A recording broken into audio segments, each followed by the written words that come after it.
You've survived another week. Thank you for listening, downloading, and supporting the Black Man with the Gun Show.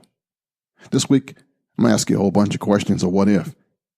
Where were you during the 9/11 event 17 years ago? Are you prepared beyond concealed carry? Do you have medical training? What are you going to do with your kids, your family, the next time it happens? This week, Michael and I ramble about where we were before the terrorism hit. But if you can hold on past that, we'll get to some good stuff for you. This week, I got a celebration, and you're a part of it. Thank you for being here for me. I can't say that enough. This is the Black Man with a Gun Show, the Responsible Gun Owners Podcast. And I'm your host, Ken Blanchard.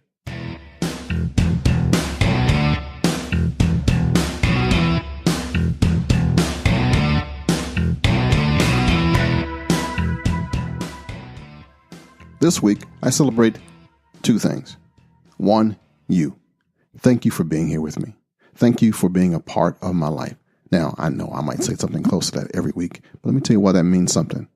Because this week, we celebrate 2 million downloads of the Black Man with a Gun Show.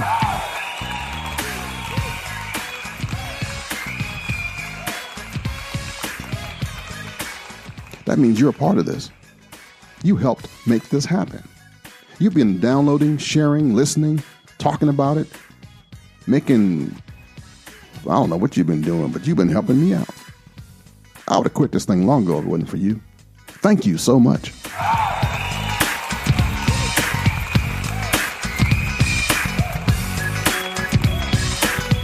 $2 million downloads. That's just Apple Podcasts. I'm not even counting Spreaker, iHeartRadio, TuneIn, and all the other aggregators around the world. Yeah, 2 million downloads. God bless you.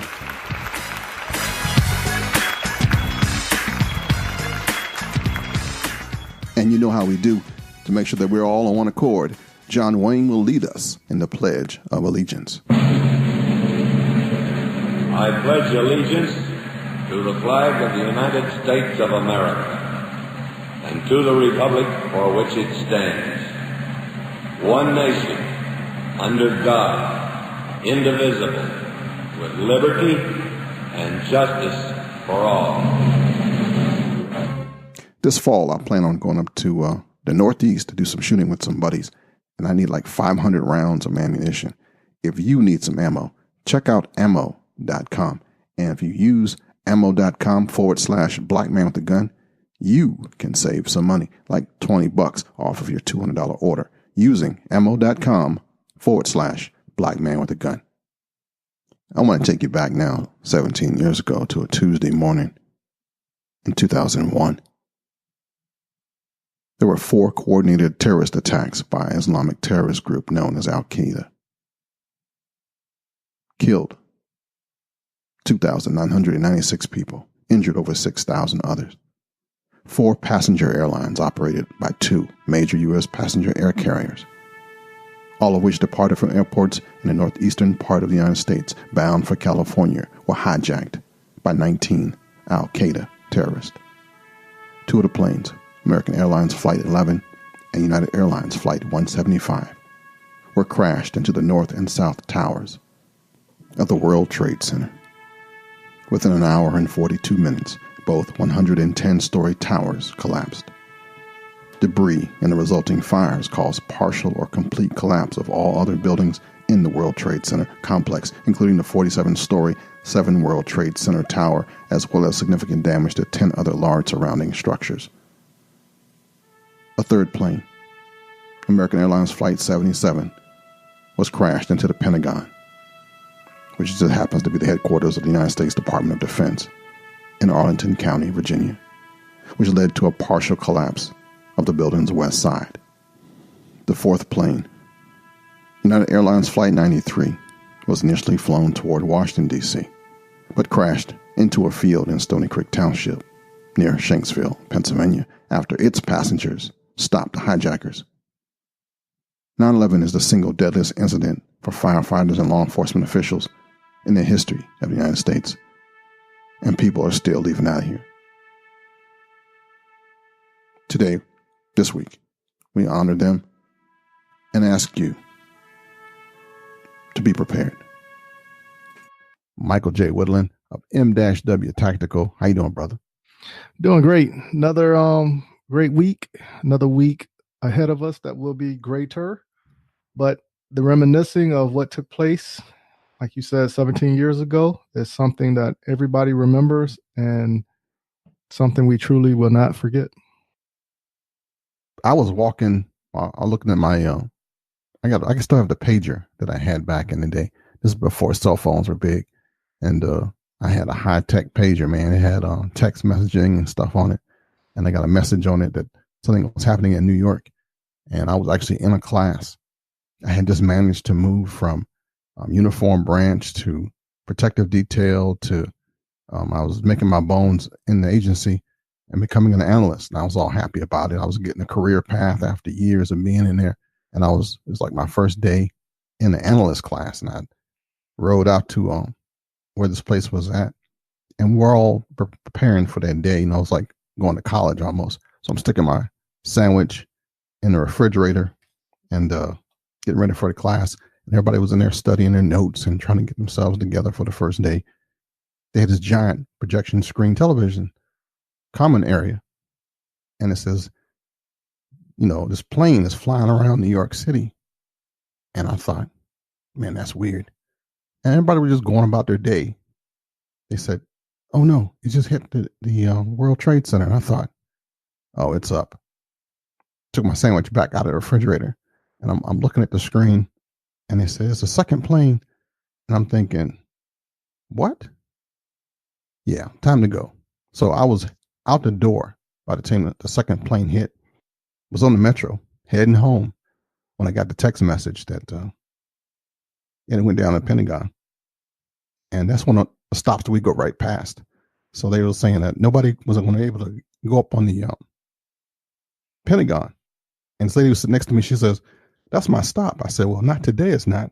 You're going to have to ride to the next one and then come back around. She goes, what's going on? And I was looking at my text pager, which had the news flash that said it had hit the Pentagon. I didn't want to tell her. So I just said, yeah, just get the next stop and you can go back up there. The world changed, man. The world changed in a crazy way. And phones stopped working.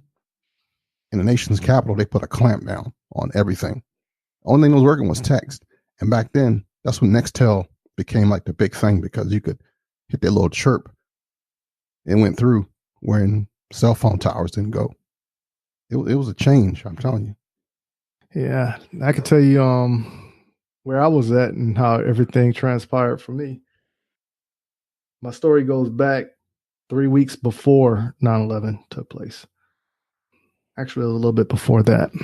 But my brother was involved in an international incident. And what took place was I was in BNOC at the time, which is, for those who aren't aware, in the Army, when you get rank of E5, you got to go through a school. Back then it was called PLDC. I forgot what it's called now. Platoon Leaders Development Course. E5 is more team leader. Okay.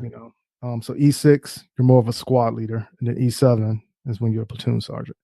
And then, E8 on higher is, first sergeant, master sergeant, command sergeant major, all those ranks. I was at Fort Benning in BNOC for E6. All right. Because I was a squad leader at that time. And when the incident happened, my very first team leader in the Army was my instructor at BNOC. So pulled me out of class, took me up to the commandant's office and said, hey, we're going to go ahead and send you back to your base because we understand that your brother's in an international incident. And, I was already at this point in time at Fort Stewart for maybe 5 years, something like that. So my chain of command, I figured they had my back. So I was like, don't take me out of school. Let me finish. We only got like a week and a half left. Just let me graduate. And when I get there, they're going to take care of me. So Fort Stewart back then, we was going in the field every 2 weeks. So we'll go in for 2 weeks, come out for 2 weeks. So, 2 weeks out of a month, we're in the field. So when I got back from graduated BNOC on a Friday, rode into work on Monday, went to go talk to the platoon sergeant and was like, hey, I I need to take at least 5 days leave, right? Because, normally when you come back from a school, if it's over 30 days, they normally give you like 2 weeks off. But the unit that I was in was very biased, So platoon sergeant said no. Went to the platoon leader, no. First sergeant, no. Company commander, no. Everybody said no. So when we was in the field, sergeant major came around. And, I wait for certain keywords to be said before I react. So when the sergeant major came around, he had stated that, how's everyone doing today? I just looked at him. So he looked at me. Sergeant Woodland, how you doing today? I ain't doing so good, sergeant major. Let's talk. Yeah, let's talk. So I let everything out, what was going on, because I was even to the point of, I don't understand how you have a soldier whose wife was griping and complaining because supposedly she locked her keys in the car, but this staff sergeant gets to go back out of the field and don't have to come back out to training to take care of his wife who locked the keys in the car. She could have easily called a mobile lock person to come open up that car. But my brother is in an international incident overseas, and I can't go check on my mom for 5 days. That's all I'm asking for is 5 days. So he was like, okay, when we get out of this field problem, come to my office. We'll take care of everything. I was like, okay, got back, got to his office.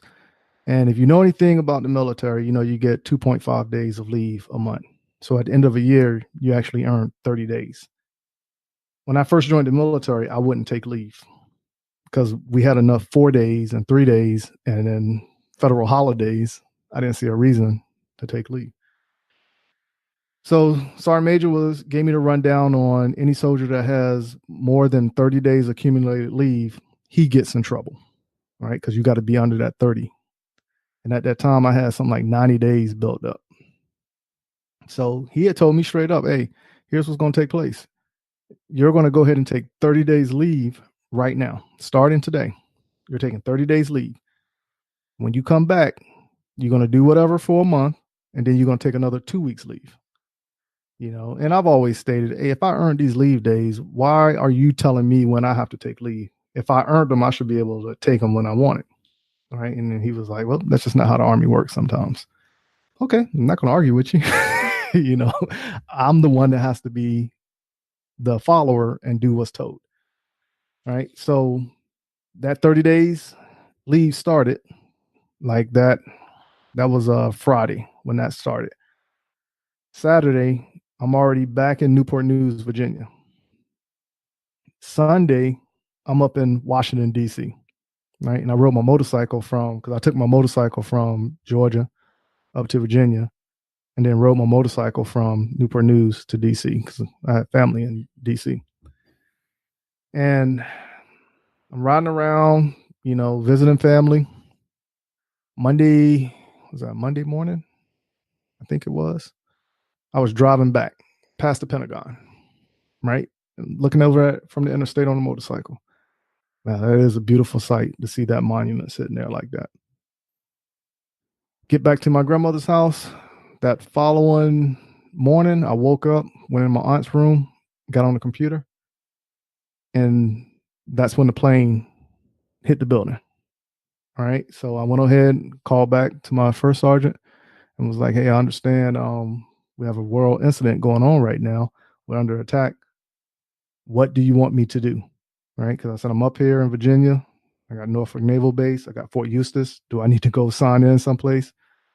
We never prepared for this incident. And the Joker said, no, just go ahead and enjoy your leave. See you when you get back. Just like that. So, so I was like, okay, that's what I'm going to do. I'm going to enjoy this leave.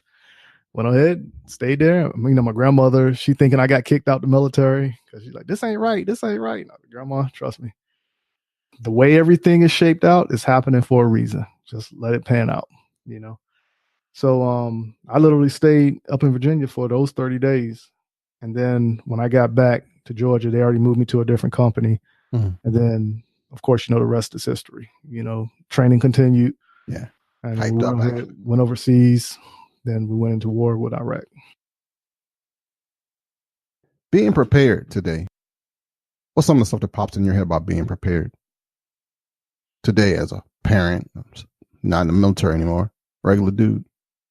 Yeah. So when you say being prepared, I mean, for me, it's everything. So now I have to put in consideration my daughter, because at first it was just me. So now I have my daughter to worry about. So being prepared, if anything happens, my first worries is, what do I do to protect her? Outside of that, being prepared is, the vehicle. How do I have my vehicle packed in the event of an emergency, right? What do I carry in the event of emergency? Even if something happens at Walmart, how am I prepared for that? Do I have enough ammunition on me when I conceal carry?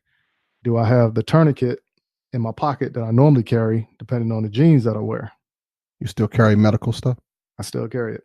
That's cool, because man. even though I'm not in a firefight, what if I'm in Walmart and somebody else takes out the guy or person who's shooting, but yet this woman or this older guy or this teenage kid gets hit by the bullet? Yeah. Right. So now I'm gonna put my training to work, pull out the tourniquet, make sure they're okay, assess the situation, then go around helping other people who needs help.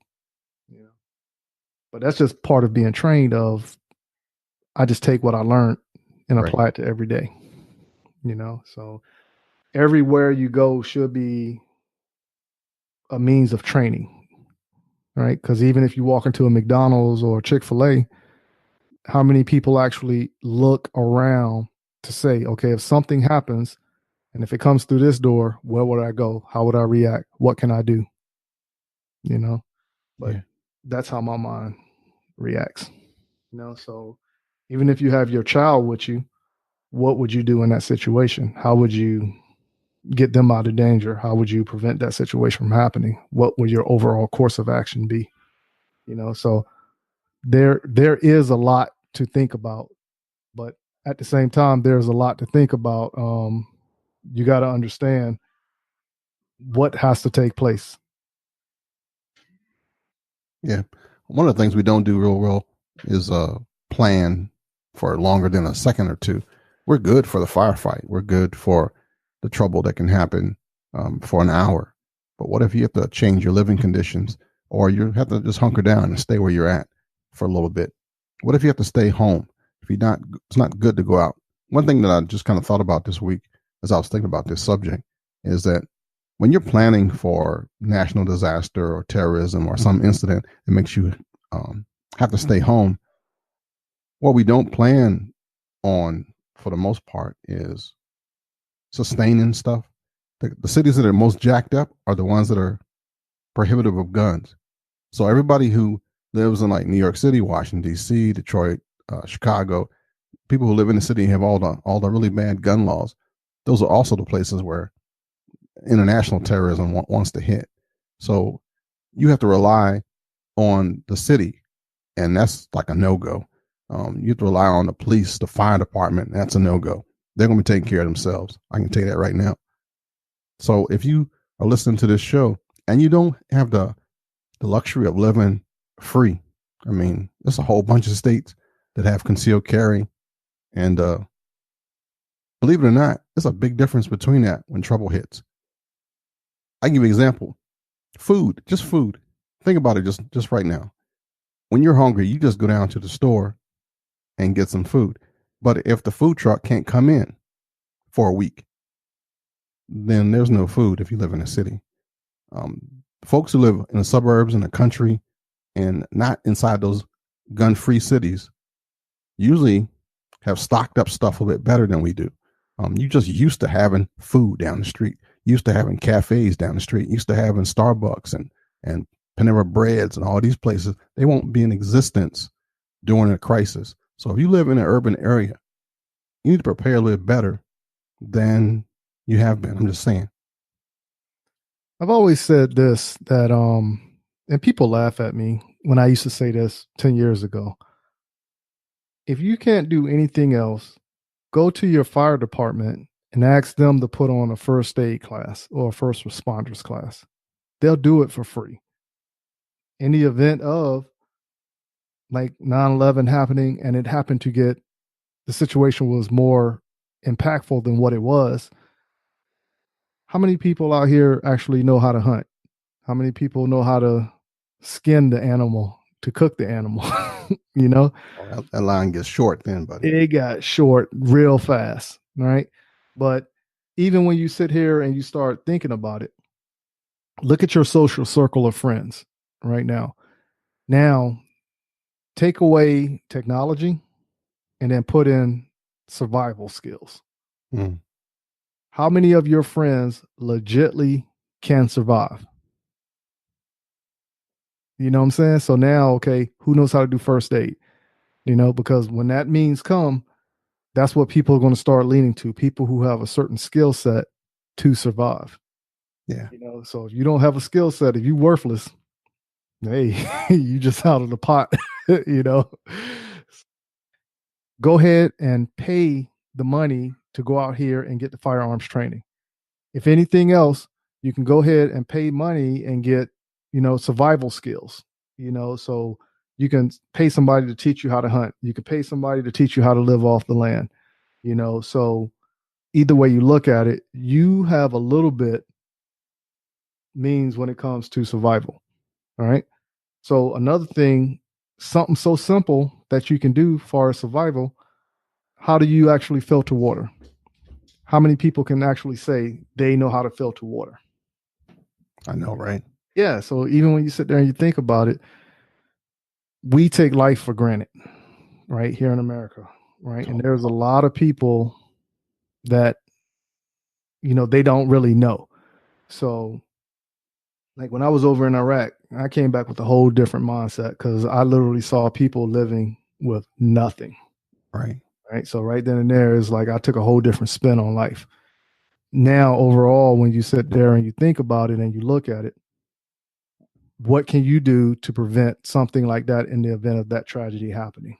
If it was to happen here, not saying it's going to happen, but if it was going to happen, I would rather be more prepared than unprepared. Right. Totally.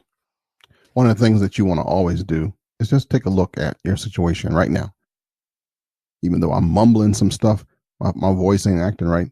But the main thought for this week is change, learn, figure out where you are right now and try to do better. There's so many things that you can think about when it talks about survival and taking care of yourself. I mean, food and water and sanitation goes for a lot further than security. Once folks lose their mind, it won't take long. After 3 or 4 days with no power, people will just come unraveled. And you're going to have to either guard yourself from neighbors. I mean, folks want to be poaching off your stuff. They've seen you go to the range. They know you got some firearms. There's going to be some challenges in your own family. So get your head together before it gets there. And 9/11 for me, it's kind of like when the seasons change and take to change your smoke detector batteries and all that. 9/11 always reminds me to take care of my family, to think about what I need to do better in case of emergency. And that's what I'm trying to pass on this week. Yeah, I'm more the same way. Just be prepared for the what if moment.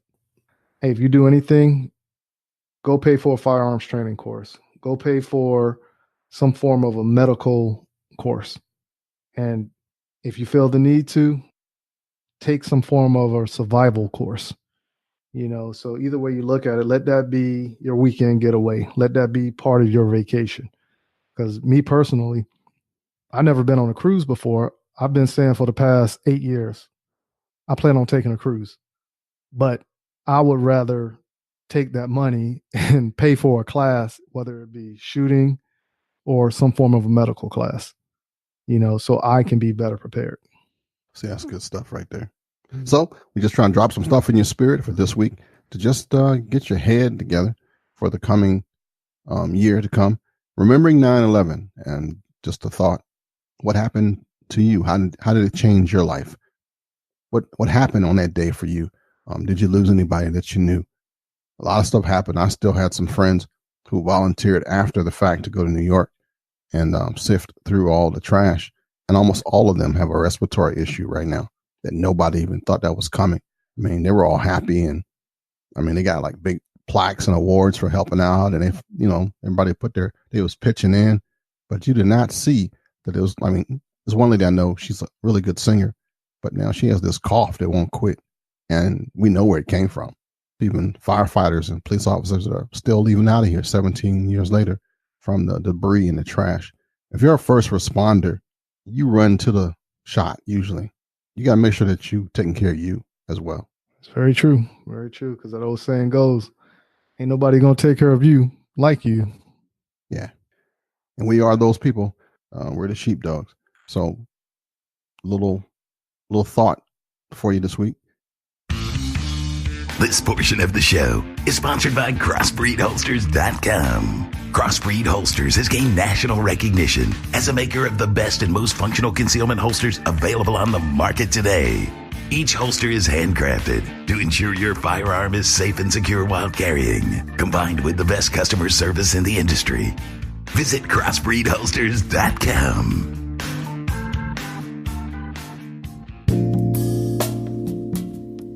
MarylandShallIssue.org.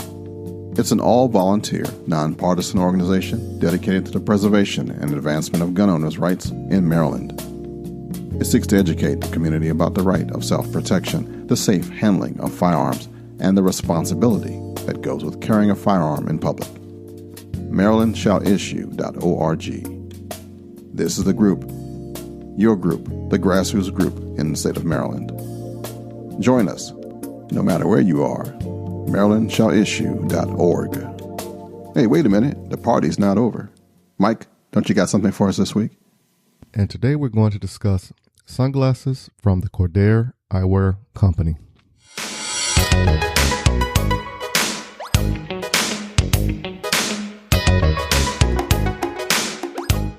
What type of eyewear do you currently wear?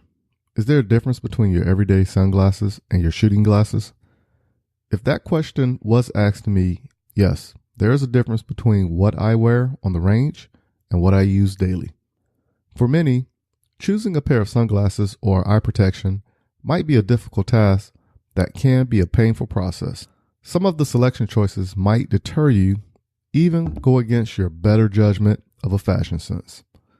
So the company Cordair Eyewear reached out to me and asked me to try out their product and tell everyone what I think about them. So let's give this product a run and see if we will give them a thumbs up or a thumbs down as we do in all our reviews.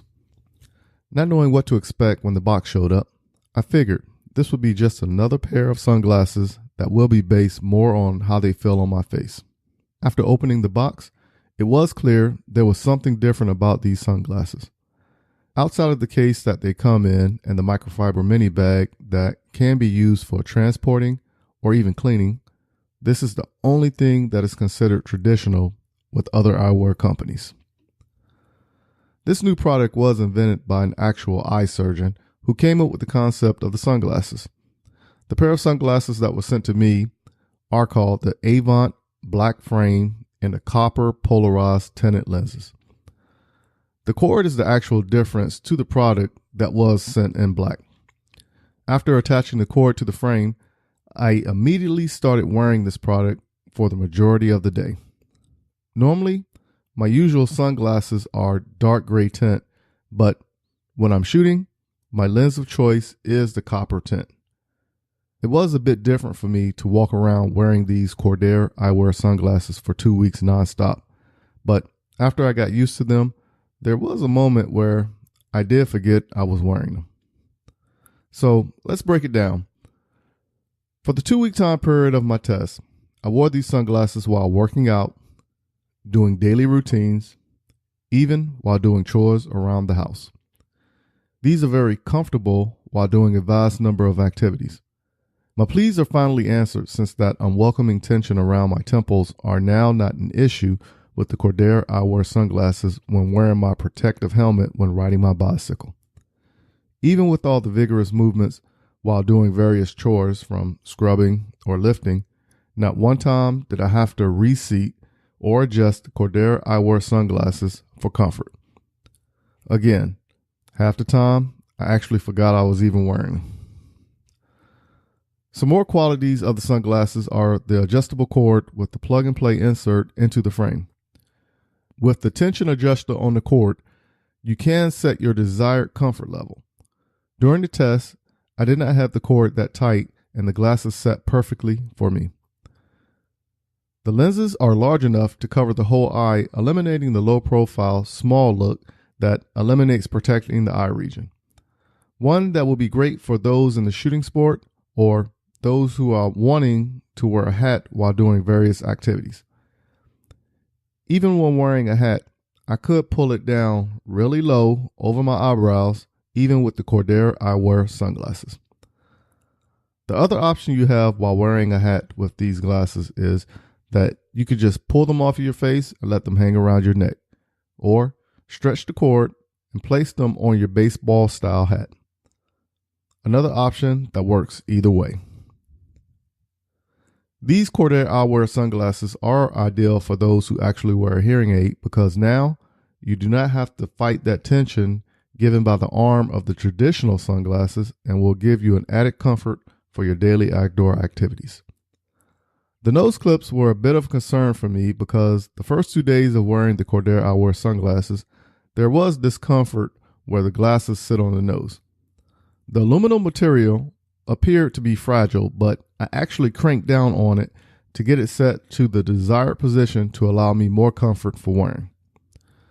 The polycarbonate lenses are also impact and scratch resistant, can be purchased to be polarized or not, and the Cordair eyewear sunglasses are fully capable of blocking 100% of the harmful UVA and UVB rays. The Cordair eyewear sunglasses come in various frame selections from black, tortoise, frosted, white, and blue. With the lens selection, your options are gray polar, gray non-polar, and copper polar. You can even select the color of the cord with the stem ball attachment from black, red, or blue. The Cordair sunglasses can be ordered online at CordairEyewear.com, and they are selling for $169.97. Since the sunglasses that were sent to me are that of a copper tint, these will be my shooting glasses you will see while doing shooting competitions and videos where I am on the range. I would suggest that if you are looking for a pair of sunglasses that will complement your desired sporting activity, head on over to Cordair Eyewear and grab a pair. Trust me, you will not be disappointed. Oh yeah, and by the way, I have another pair for everyday wear in the gray polar lenses on the way, and they do get the thumbs up approval. For those who are looking to contact me, visit blackmanwiththegun.com and under the About tab, click on my name, Michael Woodland, and shoot me an email or a phone call. Please leave a voicemail or text message, and I promise I will get back to you. Until next time, keep shooting, keep practicing, and have fun. Back to you, Ken. I've been a firearms instructor since 1986. Back then, I went to the Federal Law Enforcement Training Center down in Georgia, and I was one of the principal instructors for our agency. It was cool, and I wanted to do more and help my community. I've learned a lot, I mean a lot, about the business, the gun business, and I want to share some of the information with you. I'm going to be creating a mastermind group. Now, I know that's kind of a new term for a gun person, but let me show you what it is.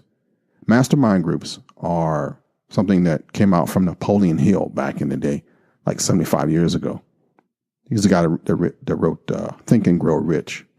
A mastermind group is designed to help us navigate through the challenges using the collective intelligence of other people. See, how it works is a group of smart people meet weekly, monthly, daily even, if it makes sense, to tackle challenges and problems together. They lean on each other, they give advice, they share connections, and do business with each other when appropriate. Now, this is like a big thing in social media. It's a big thing for podcasters and consultants, and a lot of people are making some bank off this thing because they're learning from the mistakes of others and not doing it. Well, see, for me, I know I've been in this business for a minute, and I've done 999 things that don't work. So I know I have some information and some knowledge that I can pass on to you to help you get past where I didn't. And, those who don't play well coach. That might be true on this one for sure. But I guarantee you, I know I can get more clients to you. I can show you to get around, to navigate the philosophies and the personalities that are in this community that we have. I've been around a minute, so I know them all. There's some legal stuff that you should know. There's just some new tricks and tips that is going to be invaluable if you're in this business. And I'm going to create this group if you're interested. I've been talking about it off and on the last couple of weeks, if you've been paying attention, right at the end of the show. And shout out to Elvin, Chris, Jimmy, Emmanuel, Kirk, and Michael for paying attention. So if there's anybody else interested, all you got to do is send me an email, blackmanwiththegun@gmail.com, and say, hey, man, when your thing pops, put me in the mix. Now, I know this thing ain't for everybody. It's exclusive. But once you're involved in this group, you'll no longer be alone.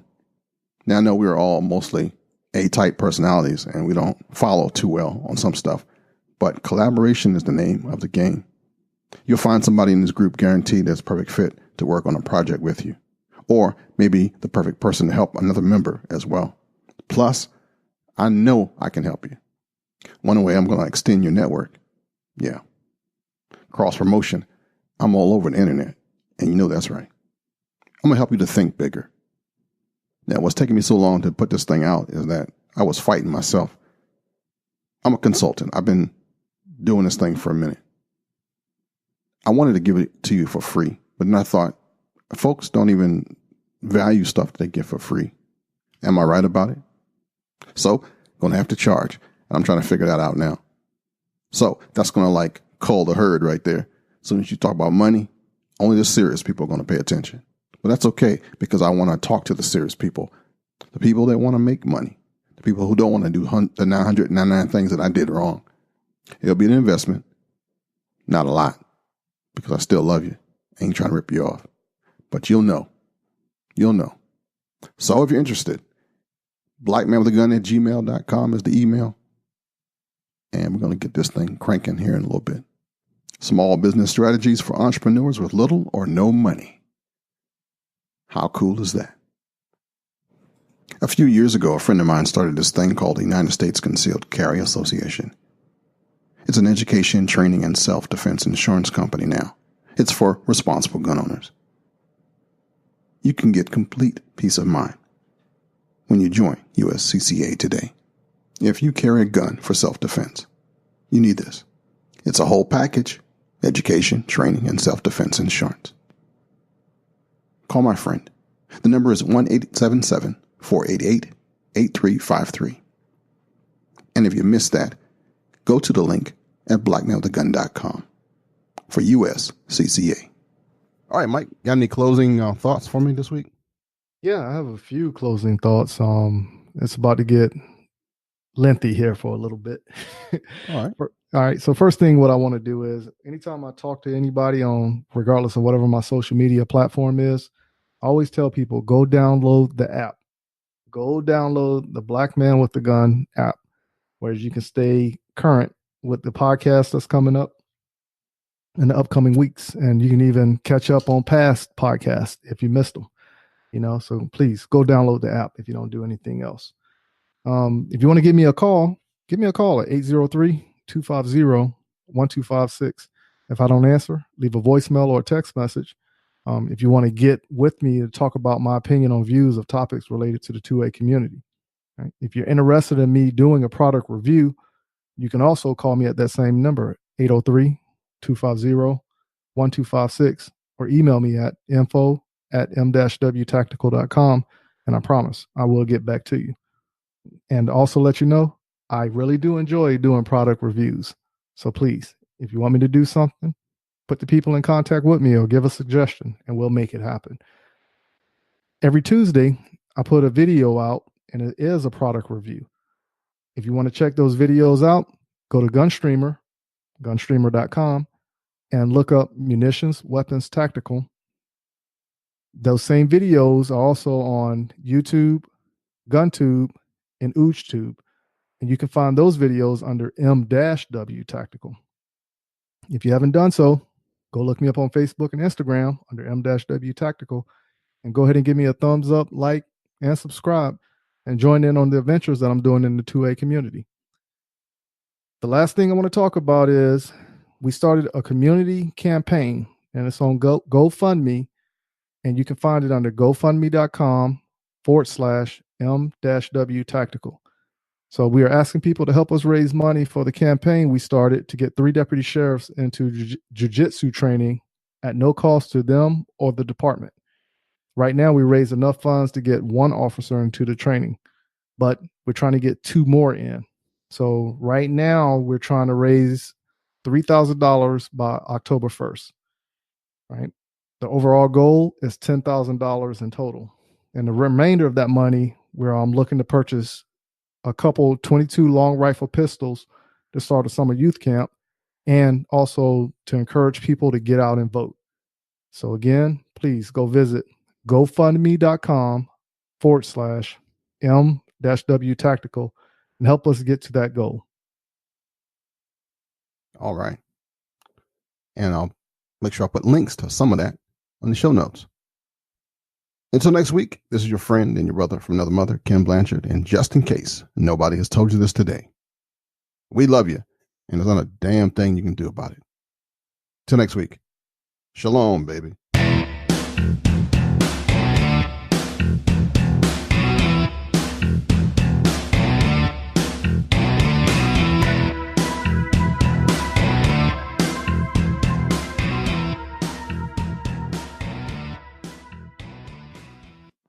Can't say thank you enough for being here. Waiting till the end, actually. Remember, I am working on a fictional series about a blues playing werewolf. I got the edits back from the book number 3, and I got some work to do. But it's going to be the best book yet. Check out the first 2. You can find it on kenblanchard.com. Yeah. And if you're interested in becoming a part of our closed group of firearms instructors and business-minded people, send blackmanwithagun@gmail.com an email and let me know that you want to be a part of this thing. To make you money, to make you more successful. Yeah. Talk to you soon.